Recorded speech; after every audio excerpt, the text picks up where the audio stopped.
But we're definitely going to hook you up with Crust and Pepsi. And it's coming up, your chance to win. Just keep it where you got it, 8:34. Let's head into the KUAM News Link Zoom room where the General Manager of the Guam Power Authority, John Benavente, is standing by. Good morning, John. Good morning. Good morning, Miss Sabrina. Good morning. Good morning. Thank you for coming on the show. You guys just had your CCU meeting earlier this week. You did a presentation. Kind of wanted to ask you a few things about what's happening with GPA, specifically with the improvements to technology. I know that you guys are going to be rolling out some digital products probably towards the end of this month, early November. Can we start there? Yes, I don't specifically have all those different ones, but there's several that are coming out. Really, all customer service oriented. No?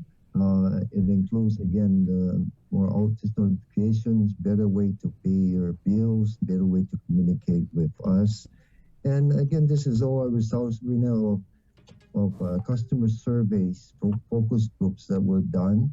Well, we brought in we surveyed customers, and really the utility has in the past, for the most part, tried to determine and implement what they believe may be the needs of the consumer. We've changed our approach and have now gone out to the consumer and asked what are their needs, and some of these are coming out within the terms of the programs that are being addressed, and it's on my DM report. I just need to find where particular that is, but those are in the next couple of months are going to start implementing again, because our whole focus now really is to try to get the customer to just do it on the line. Don't have to come in and provide that service. Case in point, no. At least we've cut down by 50% the number of number of customers coming in to pay their bills. The other one that I'm starting to recall now is that one of the programs coming out is for them to apply online for rebates. We've had a lot of people come in to apply for rebates for air conditioning and all of that. No, we've given out close to $8 million of rebates already. And so what we want them to do now is just apply online and make that process easier, and rebates to occur earlier. In addition to that, other services like applying for power, doing all of that. We're trying to get customers, especially during this pandemic period, the less contact, the better, correct? But more importantly, on the long run, just improving our services. And this is what we received from feedbacks from the focus groups. Right. Yeah, I was just going through the presentation you made, and that kind of just stood out for me, because we're always trying to find ways to go more digital, because it is kind of more accessible and easier for a lot of people that don't have to travel. They can do everything over their phone or over their laptop. So congratulations to GPA as you guys plan to roll that out. I also did want to go ahead. It's a work in progress, and again, if there are any other ideas, we're open to it. Right. That's all. We're again, the pandemic, but more importantly, the long run. We just want to be as responsive to our customers as possible. Mm-hmm. And what about this memorandum of agreement between GPA and the Guam Department of Education? Can you talk more about that? Sure. It's not like we don't have anything more to do. However, our superintendent, John, reached out to us for assistance. He has what I like to call a happy problem, which is going to have like as much as $400 million to spend in the schools. They do have deadlines for those, which means they have to get it on the ground done and by certain periods of time. So he reached out to us to we can assist in the process, and of course, GPA is blessed with a lot of professional engineers. We have about 14 or more professional engineers within the entity. Experience in procurement, and of course, experience in the different technologies and doing all of that.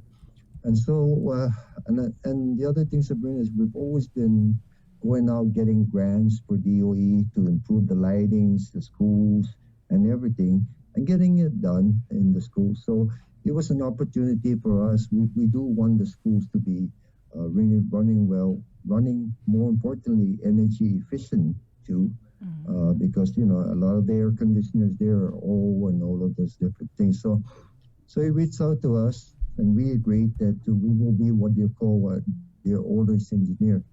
So we will help them with the procurement process, the decisions, trying to set up in the longer run an organization that will help not only construct the program, the CIP, put in all the infrastructure, but also to maintain them, because there's no use putting, it would really be sad if we put all this infrastructure in, and then in the long run, another 5 years from now, we're back to the same old issue, no?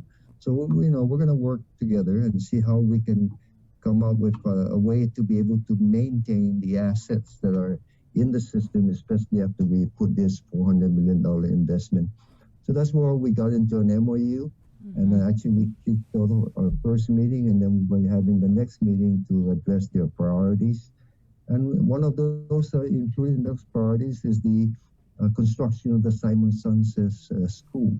How do we assist them in the procurement process? Because the process gets quite complicated. Everyone has a lot of questions, but who answers those questions? No, so you need an owner engineering team to be able to address those very specifically, because if you don't, then it leads to potential protests, that kind of stuff.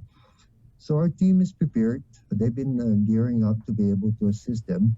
And you'll hear more on this from John and myself. We like to call it a partnership to achieve, the upgrades of the schools. And therefore, we get on the same page in making that happen. And GPA, and of course, through the blessings of the CCU, is committed to make this happen. So, what about let's move on to vaccinations over at GDOE and your employees there. How has that gone? Are you guys also implementing the weekly testing for those that didn't get vaccinated? Yes, we have over 90% of our personnel vaccinated. There are a few that we're working through different issues, but of course there is the testing requirement. And our policy, really our final policy, should be coming out any day. We're working together with Guam Water Works on the same policy for Asians. But we've also taken the extra step to initiate and get qualified and approved by public health. Testing for ourselves to be able to test our employees. That way, there's not a lot of wasted time going and get tested, getting in line, all of those different things. So that all of those are being vetted right now, and it should be out very shortly, probably by next week. And again, our whole intention is to get everyone to get vaccinated, but those that can get vaccinated for one reason or other, there's an opportunity to have them tested here, tested here in the authority, and therefore that's the way of life, and that's the way it moves forward. No? Right. So again, so John, can you just kind of clarify for me, because I know that GPA, GWA, you guys are autonomous agencies, so the governor's mandate for line agencies doesn't necessarily apply to GPA and GWA. So did the CCU adopt a mandatory vaccination policy, or did you say that you're still working through that? The CCU actually was in the process to adopt a policy, but at the end they placed it back to the GM, both Miguel and myself, to be able to come out with that policy itself. And which is kind of good for all of us, because this is treading new ground. It's not so as much as we can say this is the road, and either you get on the road or you're off the cliff. We try to figure out and widen that road and making sure that at least we can accommodate as best as possible the employees that we have. So that's the process that we're working on, and so far it's been working well, and and we will issue that. And of course, at the end, if they don't comply, then specific actions will come. But again, we're going to try and exhaust all the efforts that we have to make sure we accommodate our employees. No? Right. So just so I'm clear, you're still working on that policy? Is I'm sorry, I didn't. Are hear you that. still working on the policy, or it's already? Yes, It's the done? policy is being vetted right now. Okay. And so it should be done, I think, right about now. So I think by next week, for sure, we'll be signing our policy. And then we can provide a copy of that policy to yourself. Okay, but in the meantime, you guys are doing everything possible to ensure or to contain COVID. I did want to move into this release we got just a couple days ago, and it was from Senator Clint Rogel asking the Attorney General and the public auditor to take a look at what he called that questionable Ukadu power plant contract with KEPCO. What is your response to all of this? It's a pretty strongly worded press release. Really, first of all, I will respond to his particular concerns, no?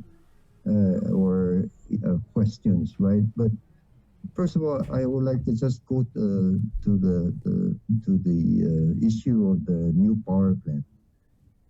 The new power plant is the cornerstone, if you will, for complying with EPA regulations, avoiding penalties, for meeting the low growth in the future. We're running out of, there's a low growth on this island. Replacing the 8 plants that we have. Cabras is already 46 years old. The others are 30 years old. Allowing more renewables in the system. You can't have a dump truck working with all of this, I don't know what you call it, real fast acting loss of load machines from solar. And then at the end, lower the cost for the utility ratepayers, and not only lower it, but sustain it at a lower cost, because you're eliminating the impact you're eliminating the amount of fuel that you burn on the island, which translates to lower cost, lower pollution, lower impact from erratic fuel costs.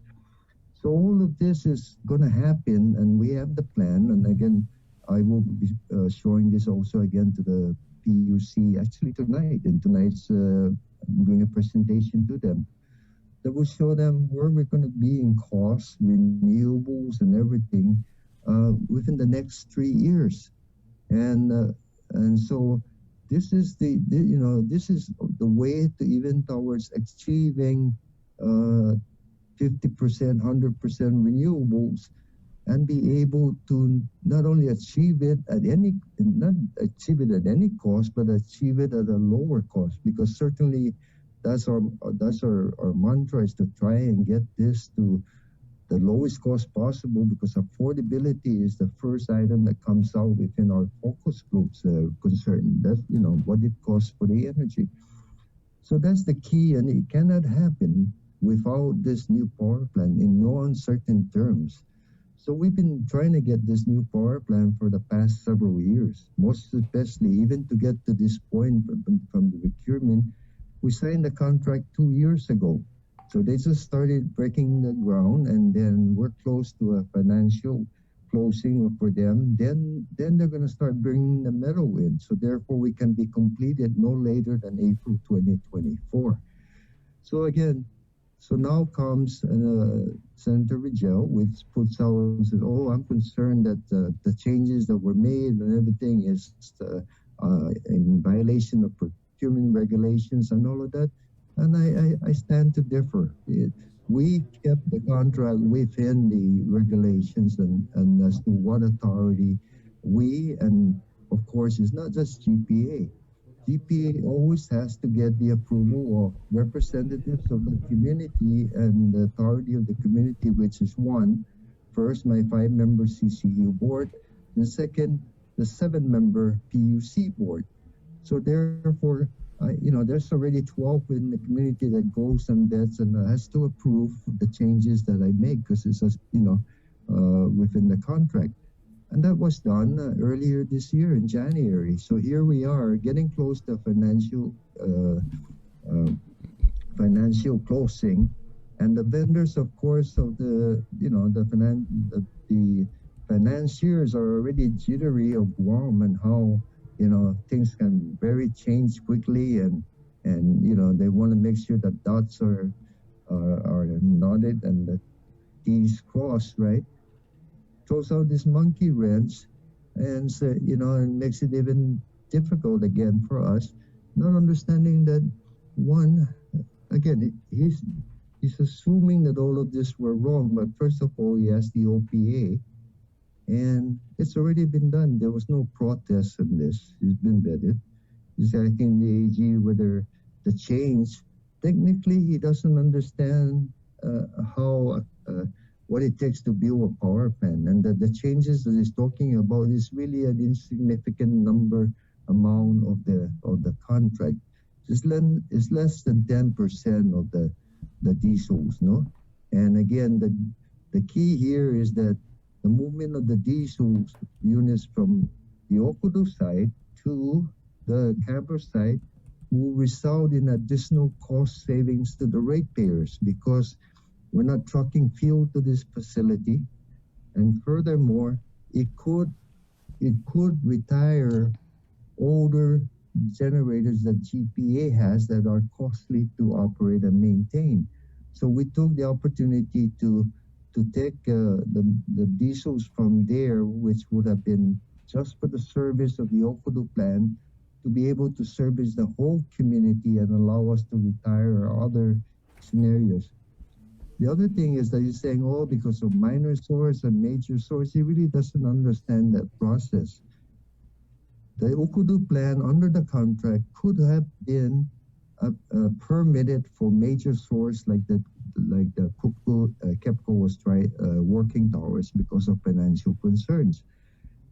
However, it didn't mean that they couldn't do that. They could.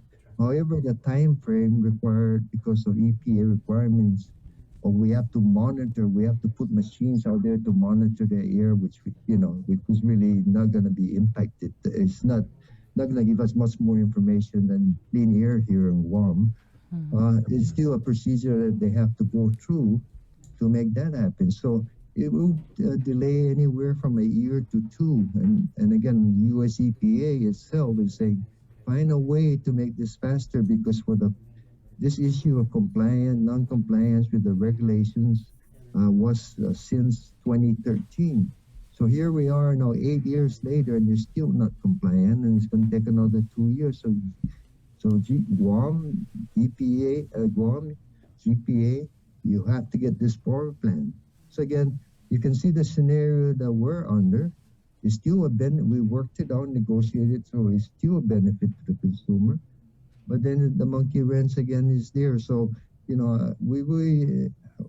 think, at the end we will prevail. However, it's just taking again a lot more energy for negative energies for ourselves instead of putting it into productive energy for our ratepayers. So we will answer Senator Rigel. That unfortunately too, and what I like to ask with all of this is really all the leaders, the community members, and everyone try to understand more if they don't, the need for the power plan and the plan that we have together to bring you low energy cost, sustainable, reliable, and all of that. Because it's really, you can't have one senator deciding or trying to upset the apple cart of something that you all want. You can ask us, and we can show you, and we can justify, and we can agree to disagree that maybe it's not the path that you want to get it done. But from all the constraints and all the different things that we have, we put together a plan and then been implementing it. And of course, there's been a lot of, it's not like I just go out and implement it. I have to get a lot of approvals to get this done. And we're getting close to the starting or the finish, in the race itself. We're ready for the the shooting of the gun, and we're going to race the last, 400 meters, if you will. And here's another monkey wrench. So he is our chairman of the utilities and oversight, and he needs to help us in one way because not necessarily because he is the one there, but it's the position that is in oversight of GPA. So he has that bond a request there for an exemption for the 44 megawatt. And then he also has there the refinancing of our bonds. Interest rates are very low today. So we're trying to refinance our bonds and reduce, if you will, like our monthly mortgage, our GPA mortgage not only, but for the whole year. We're trying to reduce our mortgage payments by $15 million. That's the ratepayer. He's not in a hurry or even to get that done. So really, he needs to start explaining himself as to why he's doing all of this. I'm not going to go out there and trying to figure that out. All I'm asking him is, you're the path to the success, to the plans for the benefit of the ratepayer. Help me, or at least get all of the way and let us get it done. But this, unless you have a better idea on this, then please, help us, because we don't have we have so much work we're doing that we don't have all that energy to continue to do this kind of stuff. That's my thought on that. Wow. General Manager, do you ever wish though that you did have a good relationship with your oversight chair? I wish I did, but I don't, Chris. I don't really understand why we don't. That's the issue here. I congratulated him getting appointed again. He asked questions, I answered. We have public hearing, I'm always there. At the end, we can say we can agree to disagree, because, case in point, you say solar is the best, but then you say rooftop solar is the best. But I'm saying, sir, it's not rooftop. Utility scale solar at 8.5 cents a kilowatt hours is the best and is great for all the community.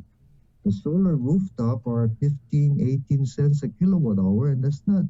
So we're not against that, and we will continue to work with that.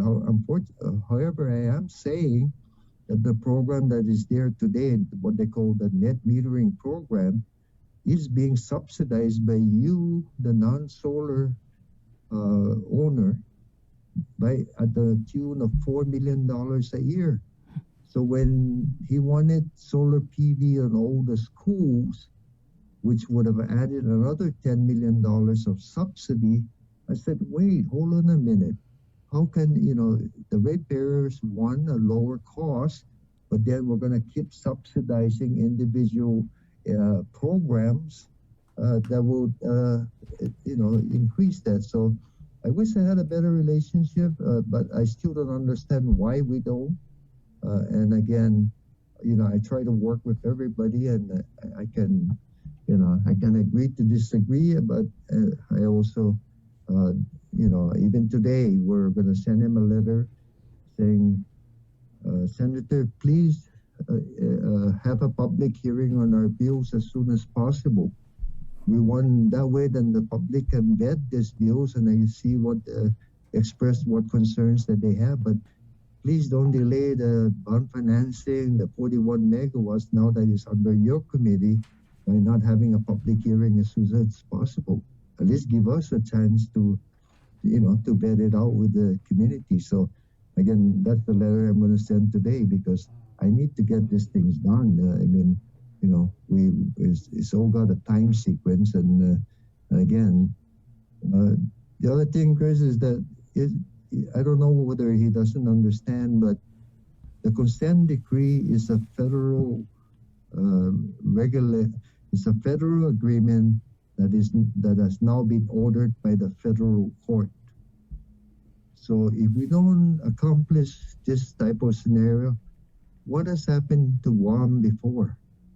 the solid waste ended up in receivership because we didn't comply. And again, like I said, it's been 8 years now for us. So if we don't put this plan on, I could see that happening. So there's a lot of larger picture scenarios here that you have to look. You can't to understand the urgency of everything that we're doing, which at the end, I'm so happy, will result in lower cost, reliable, and by the way, 25% renewable by 2025. And with our new IRP that's going to come out next month, and if it's approved, the first step will achieve a 38% renewable by 2026. And again, all in the interest of lowering the consumer's cost. So this is what we have on the table. And again, good question, Chris. I really don't know. I wish we did have a better relationship, and I'm willing to sit with him again if necessary, whatever to make that happen. But in the meantime, we can agree to disagree. Just please don't block what's good for the community, at least in my opinion. No? All right, Dave. Maybe you guys should send each other a Christmas card. Right. I will listen. I will take that point from you. I will go ahead and I'll go get one today. Early now. Okay. Smoke a joint. Yeah. Okay. Maybe you got to smoke a joint.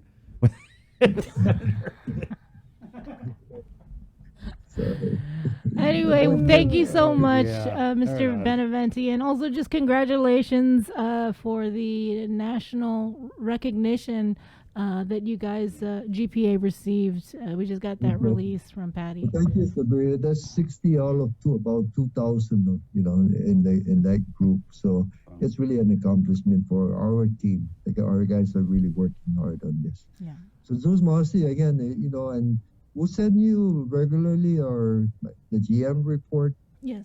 Yeah. Which is every month. There's it tries to give everyone a present. If you have any questions and want me to come on, I'll gladly do that. Thank you, Yes, John. please do. Yeah. Zeus Mossy. Okay, All right. Hagamas. Take care. There you go. John Benavente, the general manager of the Guam Power Authority. It's 9 o'clock on the breeze. We're KUAM FM